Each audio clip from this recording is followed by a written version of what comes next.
काजल के मुंह से हुआ सुनकर सक्षम एक नज़र काजल को देखता है, फिर काजल को रोकते देख उसके साइड आकर आही को अपने गोद में लेकर उसके फोरहेड पर किस करते हुए, यह आपकी बुआ है और आपसे अपने बुआ ही बुलाएगी। सक्षम की बात सुनकर आई ओबेडिएंट बच्चों की तरह सर हिलाते हैं और सक्षम के गालों पर किस करके उसके बाद वह यान को देखकर फ्लाइंग किस कर देती है और फिर सक्षम के गोद से उतरकर नीरा की तरफ चली जाती है। आही के जाने के बाद सक्षम एक नज़र यान और काजल को देखता है और फिर यह यान की तरफ अपनी नज़र करते हुए, मुझे आपसे बात करनी है मिस्टर राठौर, क्या आप मेरे साथ आ सकते हैं 2 मिनट। सक्षम की बात सुनकर काजल उसकी तरफ देखते हुए, आपको क्या बात करनी है इनसे। काजल की बात सुनकर सक्षम उसकी तरफ देखते हुए, कनक मुझे तुम्हारे हस्बैंड से बात करने सिर्फ 2 मिनट लगेंगे, तुम्हारे हस्बैंड को बस 2 मिनट के लिए जाना चाहता हूँ, फिर काजल के बाल चलते हुए उसके बाद मैं तुमसे बात करता हूँ और आई हो कि तुम मुझे अवॉइड ना करो, फैमिली के बीच हो तो इन्वॉल्वमेंट ज़रूरी है और यह बात मुझे नहीं लगता कि तुम्हें सीखने की ज़रूरत है। कोर्स यू आर मैरिड और घर और परिवार क्या होता है यह तुम्हें पता है। सक्षम की बात सुनकर काजल कुछ नहीं कहती, फिर सक्षम यान की तरफ देखते हुए उसे अपने स्टडी रूम की तरफ आने का इशारा करता है। उसका इशारा समझकर यान उसके पीछे चला जाता है।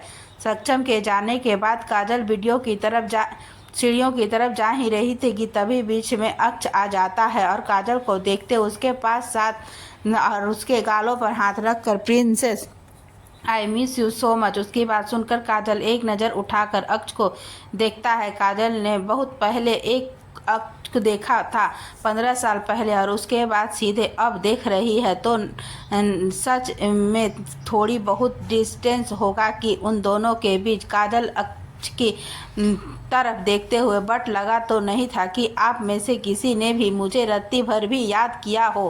काजल की बात सुनकर अक्ष उसे देखते हुए, प्रिंसेस ऐसी कोई बात नहीं है अभी और मिस यू बट की कोई रीज़न है जिसकी वजह से तुम्हें भेजना पड़ा, पर अभी तुम हमारे साथ हो, तुम अपनी फैमिली से इस तरह से मुड़ नहीं मोड़ सकती। मैं नहीं कर रहा हूँ कि तुम बुआ को भूल जाओ या उन्हें अपनी माँ मत कहो, लेकिन कम से कम अपनी माँ को तो देखो जिसे 15 साल तक हंसना तक छोड़ दिया क्योंकि उनकी बेटी उनके पास नहीं थी। अक्ष की बात सुनकर काजल का ध्यान अनायास ही उसे और चला जाता है जहाँ पर देवी जी बैठी थी। काजल उन्हें एक नज़र देखती है, फिर अक्ष की तरफ देखते हुए, भेजा भी उन्होंने ही खुद से दूर था मुझे।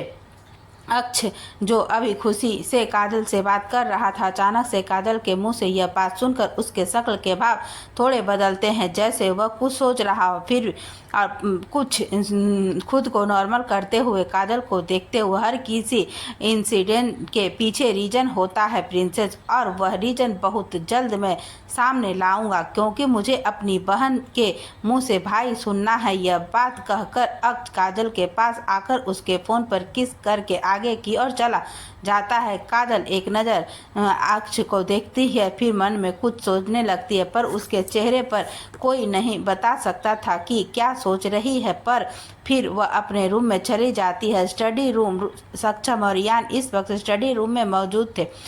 तभी सक्षम उसे देखते हुए कहता, मुझे नहीं पता कि तुम दोनों ने शादी कैसे की, पर वह मेरी बहन है। और सक्षम अभी बोल ही रहा था कि यान उसके बात को बीच में काटते हुए, वाइफी है मेरी वाइफी जिसे मैं बहुत प्यार करता हूँ और उसे क्या ट्रीट करना है, कैसे ट्रीट करना है, कैसे खुश रखना है, यह बात मुझे किसी से जानने की ज़रूरत नहीं। इंटरेस्ट में and trust me and in fact हूँ अपनी वाइफी के लिए। सक्षम यान की बात को सुनकर चुप हो जाता है और उसे देखते हुए, 15 साल से दूर थी पर मैं चाहता हूँ यहीं रहे कुछ दिन तक। सक्षम की बात सुनकर यान अपनी भौएं चढ़ाते हुए उसे देख रहा था, जैसे पूछ रहा हो कि और मैं ऐसा क्यों करूँगा। यान की बात को समझकर सक्षम उसकी तरफ देखते हुए गहरी सांस लेकर, क्योंकि अब मैं इसलिए जो 15 साल का रिश्ता है जो टूट चुका है उसे वापस बनाना चाहता हूँ और किसी इंसान को कनक के सामने लाना चाहता हूँ जिसकी वजह से 15 साल से वह हम सबसे दूर रही।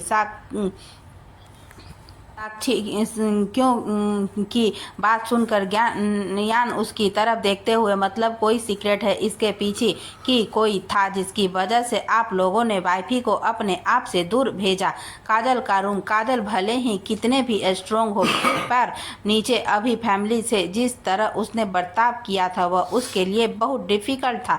अभी काजल अपने रूम में बैठ के टेक लेकर नीचे फर्श पर बैठी हुई थी और उसकी आंखों से आंसू उसकी आंखों के सामने वह पल आ रहा था जब वह अपने पापा का हाथ पकड़कर उन्हें उसे भेजने से मना कर रही थी, पर उसके पापा ने एक नहीं सुनी और उसे जगह से भेज दिया जिस जगह को इतना ज़्यादा चाहती थी, जिस जगह उसका जन्म हुआ था। उसकी मां से दूर, उसके परिवार से दूर भेज दिया एक नए परिवार से में पलने के लिए। और वहां जाकर जब उन लोगों से पूरी तरह घुल मिल गई, उन्हें अपना परिवार जिंदगी मान लिया, वापस से उसकी ज़िंदगी में आ रहे हैं और चाहते हैं कि सब कुछ नॉर्मल हो, वह नहीं आकर गले लगाए। लेकिन ऐसा कैसे हो सकता है?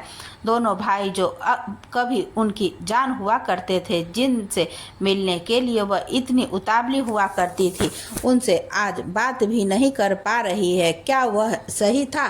सक्षम देवी जी के बेस्ट फ्रेंड का बेटा था अनिका रायचंद्र और उनके पति अनिकेत रायचंद्र। जब सक्षम सिर्फ 2 साल का था तो उन दोनों की कार एक्सीडेंट में मौत हो गई, जिसके बाद से सक्षम हमेशा से राजावत परिवार के साथ ही रहा और बड़े होने के बाद उसने रायचंद इंडस्ट्री को संभाला। और उससे पहले अखिल जी और देवेंद्र जी ने रायचंद इंडस्ट्री को संभाल रखा था। देवेंद्र जी अनिका जी को अपनी बहन की तरह मानते थे, इसलिए सक्षम देवेंद्र जी और अखिल जी को मामा कहकर बुलाता था। बचपन से रहने के साथ ही वह काजल को हमेशा अपने प्रिंसेस की तरह ट्रीट करता था। वह काजल से 6-7 साल बड़ा था और हमेशा बड़े होने की जिम्मेदारी भी समझता था। काजल को हमेशा और रानी की तरह ट्रीट करता था। प्रिंसेस थी वह इस दुनिया।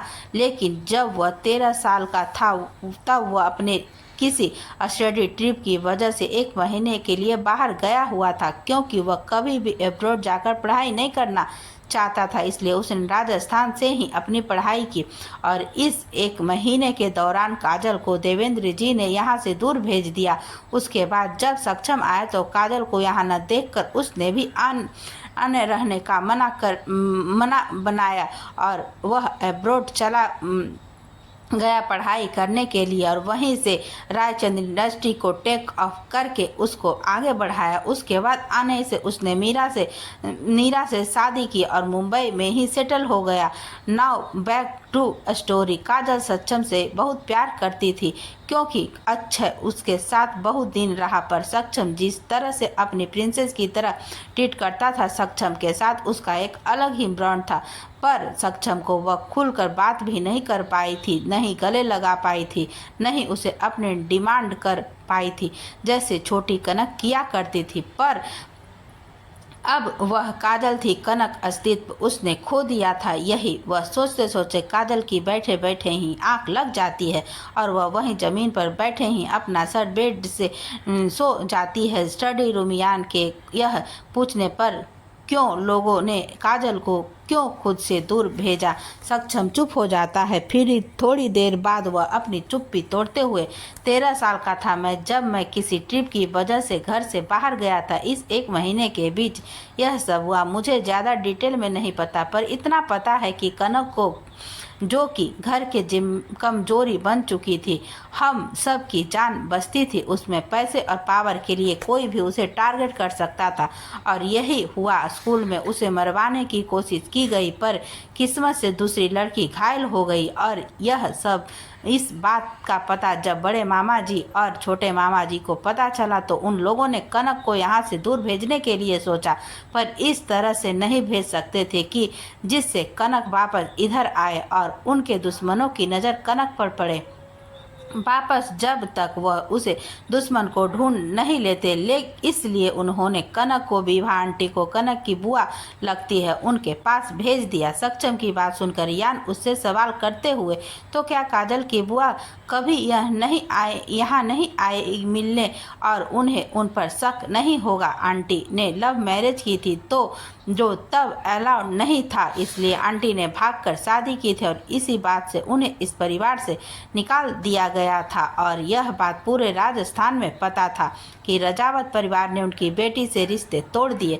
तो ऐसे में किसी भी दुश्मन का वहां तक सोचना बनता नहीं था। सक्षम की बात सुनकर यान एक बार फिर से पूछते हुए, तो क्या अब वह लोग मिल गए? सक्षम ने ना सर हिलाते हुए, नहीं, अभी तक नहीं, ढूंढने की कोशिश है पर हमारे दुश्मन तक नहीं। चीन जिन्हें उनके लिए किया जाए बहुत है, लेकिन यह जो है वह रजावत परिवार का बहुत पुराना दुश्मन है और शायद कोई करीबी भी, जिस पर ना तो शक करते हुए बन रहा है और ना ही उन्हें क्लीन चिट देते हुए।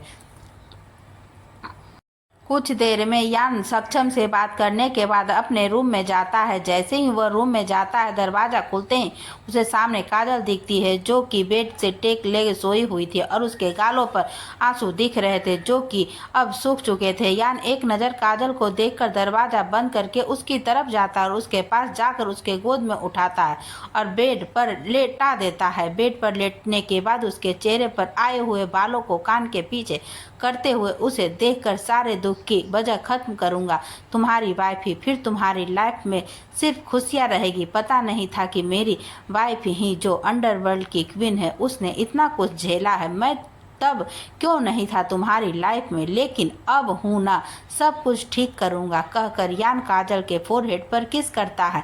फिर उठकर बालकनी में चला जाता है। वहां जाकर वह किसी को कॉल करता है। यान ऑन कॉल, राजावत परिवार से जुड़े हर एक इन्फॉर्मेशन को कलेक्ट करो और मुझे तो याद रहे, छोटी से छोटी और बड़ी से बड़ी इन्फॉर्मेशन रहनी चाहिए उसमें, और पता करो कि राजावत परिवार की प्रिंसेस क्यों यहाँ से दूर गई। प्यार के बाद यान के बाद सुनकर इधर से, ओके बॉस सो जाइए, क्या कर कहता है। तभी वहाँ कॉल कट कर देता है और कुछ देर वहीं खड़े होकर वापस रूम में आता और एक नज़र काजल को देखता है जो भी सोई रही थी। फिर वह काजल की तरफ जाकर उसके सर पर प्यार से हाथ फेरते हुए उसके फोरहेड पर किस करके, वाइफ ही बैक अप।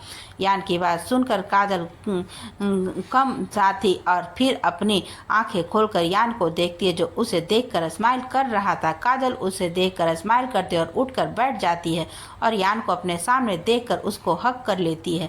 यह अपने हाथ पीठ काजल के पीठ पर रखते हुए उसकी रब करता और बेहद कलाम आवाज में, wife don't distract your self, find the reaction.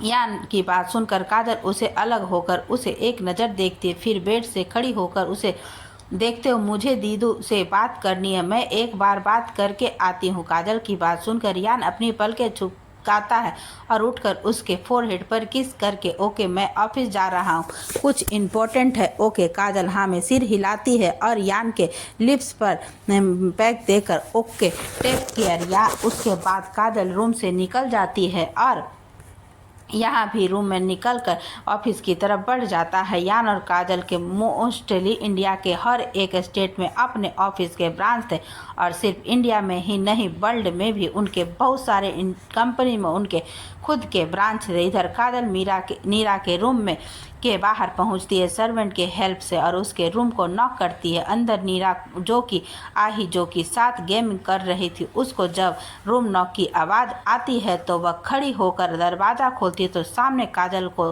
खड़ा देखकर एक पल के लिए रुक जाती है, क्योंकि वह अभी काजल से ऐसा नहीं था मिलना नहीं चाहती थी पर शायद उसके सवालों से बचना चाहती थी। वहीं काजल नीरा को देखकर एक स्माइल के साथ, क्यों मैं अंदर आ सकती हूँ दी। काजल की बात पर नीरा के सामने से हटते हुए अंदर की तरफ इशारा करते हुए, हाँ आओ न। काजल अंदर जाकर एक नज़र आही को देखती है जो कि फ़ोन में गेम खेल रही थी। तो उसे देखकर काजल नीरा की तरफ देखकर मुझे तुझसे बात करनी है। काजल की बात सुनकर नीरा आही के पास जाकर प्रिंसेस तुम जाकर एक बार दादी दादू के साथ गेम खेल लो, मम्मा अभी आती है। नीरा की बात सुनकर आही ओके मम्मा का सर बैठ उतर कर बाहर की तरफ चली जाती है। उसके जाने के बाद काजल दरवाज़ा लॉक करती है और नीरा की तरफ देखते हुए 5 साल पहले क्या हुआ था दी, जो तू भाई के साथ है? जहाँ तक मुझे पता है तू तो डेविड के साथ गई थी और अगले दिन, और वह रेप न्यूज कैसे थी? वह ये बोलते वक्त काजल की आवाज़ कांप रही थी। और अगर तू जिंदा थी सही थी तो तूने हम लोगों से कांटेक्ट क्यों नहीं किया? तुझे पता है हम लोग कितना टूट गए थे, कितना ज़्यादा। काजल की एक के बाद एक सवाल सुनकर नीरा उसके कंधों पर हाथ रख उसे शांत करवाते हुए काजल शांत हो जा, मैं बताऊंगी ना सब कुछ, बैठ। नीरा के बोलने पर काजल जाकर बेड पर बैठ जाती है और नीरा की तरफ सावलिया नज़रों से देखने लगती है, जैसे ही वह उसे अभी के अभी सवालों के जवाब चाहती हो। काजल के बगल में नीरा आकर बैठी है तो काजल उसके दोनों हाथ पकड़कर दी please don't lie to me, सच बताना। काजल की बात सुनकर नीरा उसे देखते हुए डेविड अच्छा आदमी नहीं था, ही ट्राइड टू किल मी, तभी सक्षम ने मुझे बचाया और मुझसे शादी की और मैं घर से भागी थी ना, इसलिए मैंने तुम लोगों को कांटेक्ट करने की कोशिश नहीं की, सिर्फ इतनी सी बात है। नीरा की बात सुनकर काजल उसकी तरफ आंखों में देखते हुए यही सच है ना थी दी? काजल की बात सुनकर नीरा अपने सर को हाँ में हिलाते हुए यही सच है और मैं सक्षम के साथ बहुत खुश हूँ, उनके साथ तो मेरी प्रिंसेस भी है, आई एम सो हैप्पी।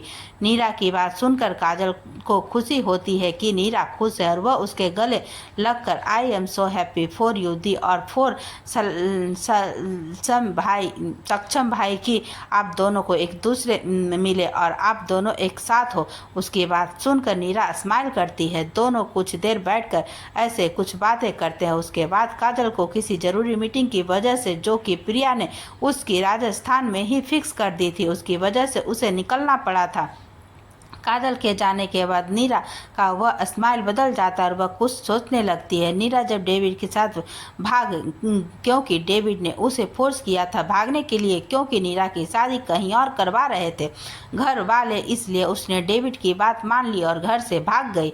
घर से भागने के बाद डेविड उसे फ्लाइट में मुंबई लेकर आया और वह बड़े से पैलेस के सामने रुका। उस पैलेस के अंदर ले जाकर नीरा को खड़ा कर दिया। तभी नीरा के सामने सक्षम आया। सक्षम को देखते ही नीरा के चेहरे का रंग फीका पड़ गया, क्योंकि सक्षम ने उसे एक बार खुद से शादी करने के लिए कहा था और नीरा ने सक्षम को उसके मुंह पर मना कर दिया था और सक्षम के बार बार कोशिश करने के बाद भी नीरा नहीं मान रही थी। एक बार तो नीरा ने सक्षम को थप्पड़ भी मार दिया था। ऐसा नहीं था कि सक्षम हैंडसम नहीं था या फिर उसके पास ऐसी कोई कमी थी जिसकी वजह से कोई लड़कियां उससे सक्षम का गैंगस्टर था जिसे नीरा ने देखा था किसी की जान लेते हुए, और तभी से वह सक्षम से नफरत करने लगी थी। और नीरा के नाम मानने के बाद सक्षम ने डेविड को नीरा को यहाँ लाने को कहा और डेविड ने वह काम इस तरह से किया, नीरा को अपने प्यार में फंसाकर उसे यहाँ लेकर आया था। लेकिन डेविड ने आज तक नीरा को टच नहीं किया था। इसलिए नहीं किया था कि डेविड बहुत डिसेंट है, बल्कि इसलिए कि नहीं किया था क्योंकि सक्षम उसका बॉस था और वह नीरा को चाहता था, और अगर वह उसे टच भी करता तो सक्षम उसकी जान निकाल देता। सक्षम ने डेविड को सख्त मना किया था कि उसकी उंगली तक नीरा को नहीं छूनी चाहिए, और उसी के अगले दिन सक्षम ने नीरा के कुछ इम्पोर्टेंट चीज़ उस लड़की के सामने रख दी थी जिसका मर्डर हुआ था रेप करके, और उसी दिन नीरा अपने परिवार वालों के लिए और उस दुनिया के लिए खत्म हो गई और सक्षम तक ही सीमित रह गई। यह सब सोच ही रही थी कि तभी उसके दरवाजे पर नॉक होता है। नीरा खड़े होकर जाकर दरवाज़ा खोलती है तो बाहर देवी जी खड़ी थी। देवी जी को देखकर नीरा दरवाज़ा से हट जाती है और उन्हें आने के लिए कहती है। नीरा की बात सुनकर देवी जी अंदर आती है और बेड पर बैठकर नीरा को अपने पास बैठने को कहती है। नीरा उनका इशारा समझकर बैठ जाती है। उसके बैठते ही देवी जी उसकी तरफ देखकर तुम कनक को कैसे, मतलब तुम्हें वह दीदी कह रही थी? देवी जी को सवाल समझते हुए नीरा उन्हें देखते हुए स्माइल करते हुए, वह मैं उसकी दीदी हूँ ना, मतलब बचपन से वह मेरे ही साथ रही, पापा लेकर आए थे उसे तो वह बचपन से मेरे साथ ही रही है, मैं उससे बड़ी हूँ तो इसलिए वह मुझे दीदी कहती है।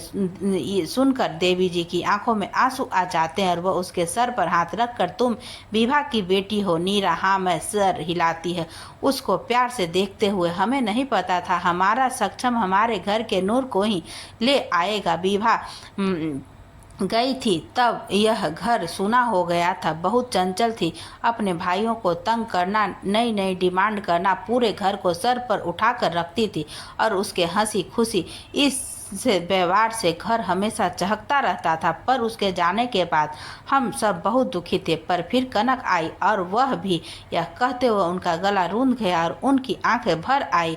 पर फिर वह मुस्कुराते हुए, पर हम बहुत खुश हैं कि अभी हमारी दोनों बेटी हमारे साथ, कम से कम अभी के लिए तो।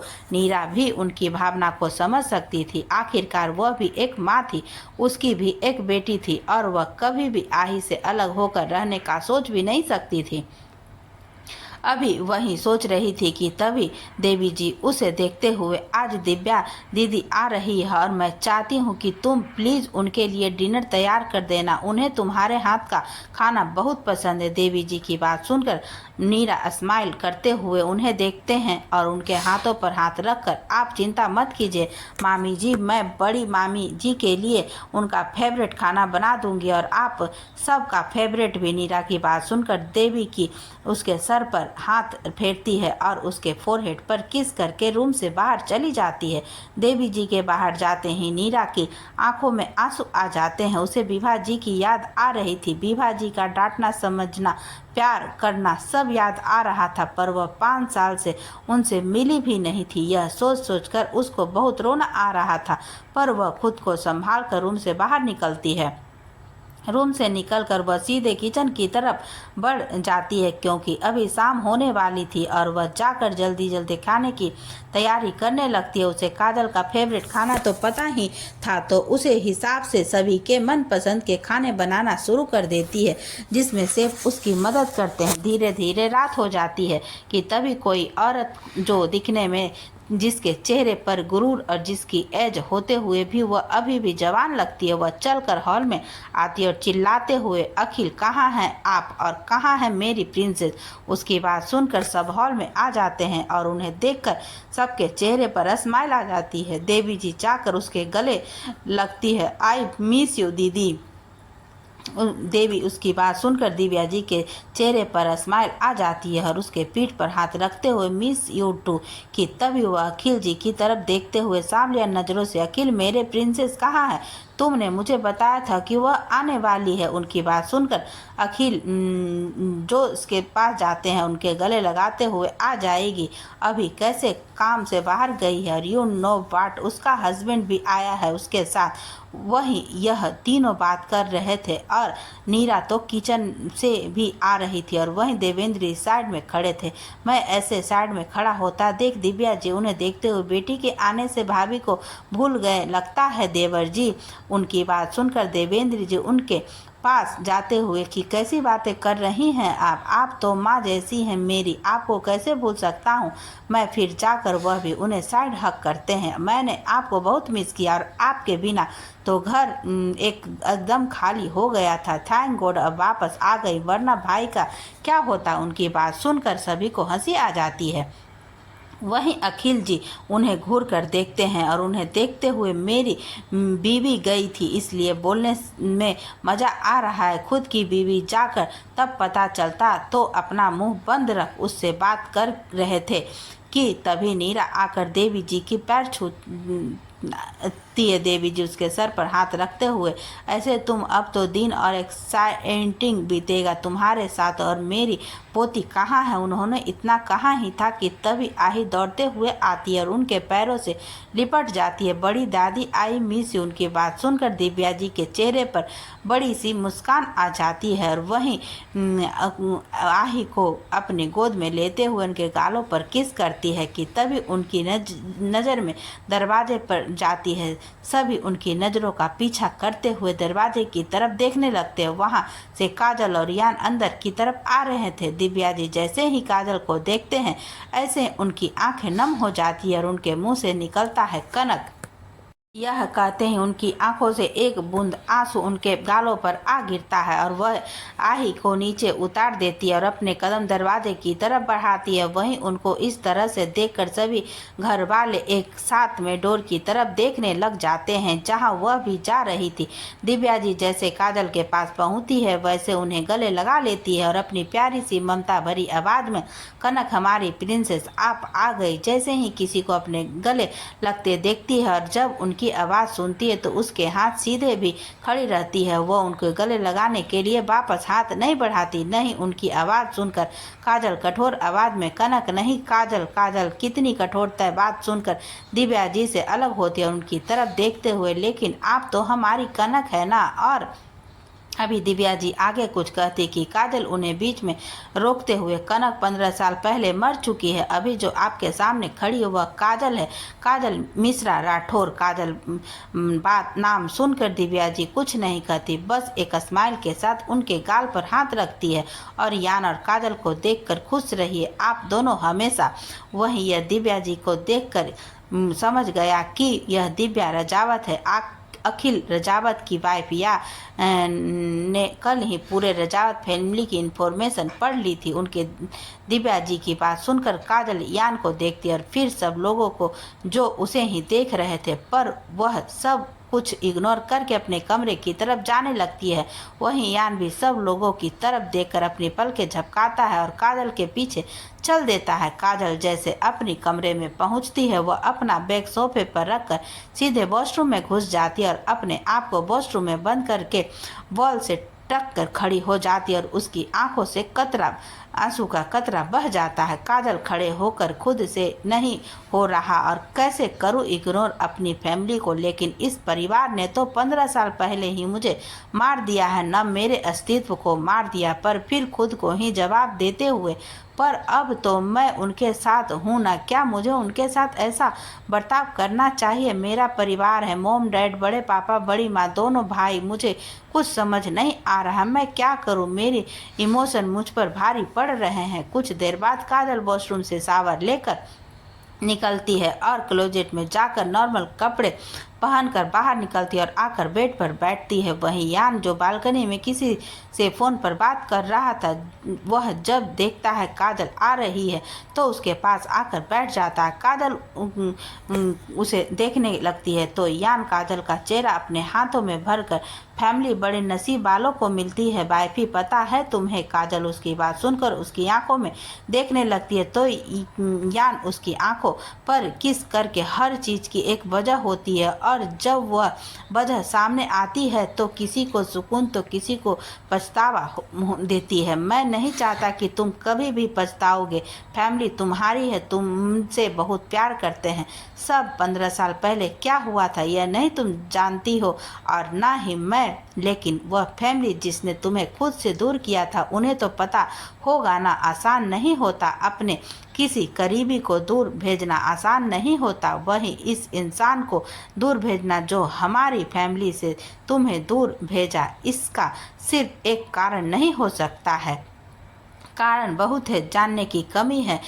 यान की बात सुनकर काजल उसे कन्फ्यूजन से देखने लगती है तो यान उसके हाथों पर किस करके वजह जानू वाइफी बेमतलब की नफरत बहुत कुछ बर्बाद कर देती है। फैमिली मिली है तुम्हें तो खुश होना चाहिए, तुम्हारे पास 2 परिवार है जो दोनों ही तुमसे बहुत प्यार करते हैं। किसी को भी अपनी नफरत मत दो, एक बार जाकर उन लोगों की तरफ अपने कदम बढ़ाओ, तुम भी खुश रहोगी और वो लोग अच्छा कर जीना, खुद कर अपने आप को एक्सेप्ट करना यह बहुत तकलीफ देता है बाद में वाइफी।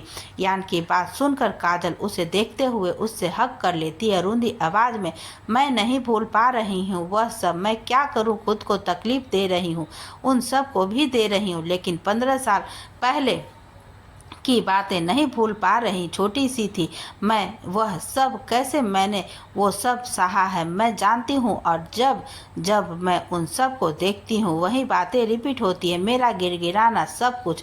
काजल की बात सुनकर यान उसके सर को सहलाते हुए, एक चांस दो उन्हें, कोई पराया नहीं है, परिवार है तुम्हारा, प्रॉमिस मी तुम उन्हें परिवार की तरह ट्रीट करोगी। मेरा भी परिवार है, जानता हूँ परिवार की अहमियत क्या होती है, और मैं कभी भी अपने परिवार वालों से इस तरह से मुँह ना यह नहीं कर सकता। वह लाइफ है मेरी, और अब तुम्हें भी अपने परिवार से मिलना होगा। दो परिवार है, बी हैप्पी। तुम खुश नसीब हो कि वह सब तुम्हारी ज़िंदगी में आए हैं। अगर वह 15 साल पहले वाली बातें नहीं होती तो क्या तुम्हें एक नई फैमिली नहीं मिलती? तो तुम्हें इतना सारा प्यार करती, इतनी फैमिली, प्यारी बहन, इतना प्यार, अच्छा माई बाप, यह सब उनमें भी है, और इसमें भी तो तुम्हें सब की परवाह करनी पड़ेगी। तब तक फिक्र सबकी, केयर सबकी, अहमियत सबकी ज़िंदगी में बढ़ानी होगी। फिर काजल के होठों पर किस करके, बट मेरी अहमियत कम नहीं होनी चाहिए। I am sure husband. यह यान की बात सुनकर काजल मुस्कुरा उठती है और उसके होठों पर वापस से लाइट किस करते हुए, तुम बहुत इम्पोर्टेंट हो मेरी लाइफ में, तुम्हारी अहमियत कभी कम नहीं हो सकती। लाइफ हो तो मुझे मेरी। अभी दोनों बात ही कर रहे थे कि तभी उनके रूम का डोर लॉक होता है। यह जानकर दरवाज़ा खोलता है तो नीचे आही को देखता है, जो कि यान के दरवाजे खुलते ही झट से दौड़ते हुए अंदर घुस गई थी और बेड पर जाकर काजल के गोद में बैठते हो। बुआ कैसे हो आप? आही के इस तरह आने से काजल उसे आही को पकड़ती और अच्छे से बैठाती है, फिर उसके गालों को सहलाते हुए मुस्कान के साथ, मैं बिल्कुल ठीक हूँ, आप कैसी हैं प्रिंसेस? आही काजल के गालों को छूते हुए, मैं बहुत अच्छी हूँ, और वह आपके गाल कितने सॉफ्ट हैं। यान की बात सुनकर काजल के चेहरे पर मुस्कुराहट आ जाती है और वह भी अपने गाल से उसके गालों को सहलाते हुए, आप भी बहुत सॉफ्ट हो प्रिंसेस, उसकी। वहीं काजल मुस्कुराते हुए आही से बात कर रही थी। यह देखकर यान के चेहरे पर भी मुस्कुराहट आ जाती है, क्योंकि अभी काजल के चेहरे पर कोई भी चिंता नहीं दिख रही थी। वह भी जाकर उन दोनों के पास बैठ जाता है। तभी आही यान को देखकर, हेलो हैंडसम फूफा जी। आही की बात सुनकर यान मुस्कुराते हुए उसके गालों को पीछ करके, हेलो स्वीट सी प्रिंसेस। कुछ देर बात करने के बाद यान वॉशरूम में फ्रेश होने चला जाता है। वहीं बाहर काजल और आही आपस में बात करने लगती है। काजल को आही से बातें करना अच्छा लग रहा। उसकी क्यूट क्यूट बातों को सुनकर काजल के चेहरे पर मुस्कान आ रही थी। तभी यान बाथरूम से निकलता और क्लोजेट में जाकर नॉर्मल कपड़े पहनकर चेंज करके आ जाता है और उन दोनों को देखकर, चलो गर्ल्स खाने का टाइम हो गया है। यान इनकी बात सुनकर दोनों उसके साथ कमरे से निकल कर नीचे जाने लगते हैं। तभी घर में खाने की खुशबू फैली हुई थी, क्योंकि आज नीरा ने खाना बनाया था। खुशबू को सूंघते ही लोगों की भूख बढ़ जाए ऐसी खुशबू थी।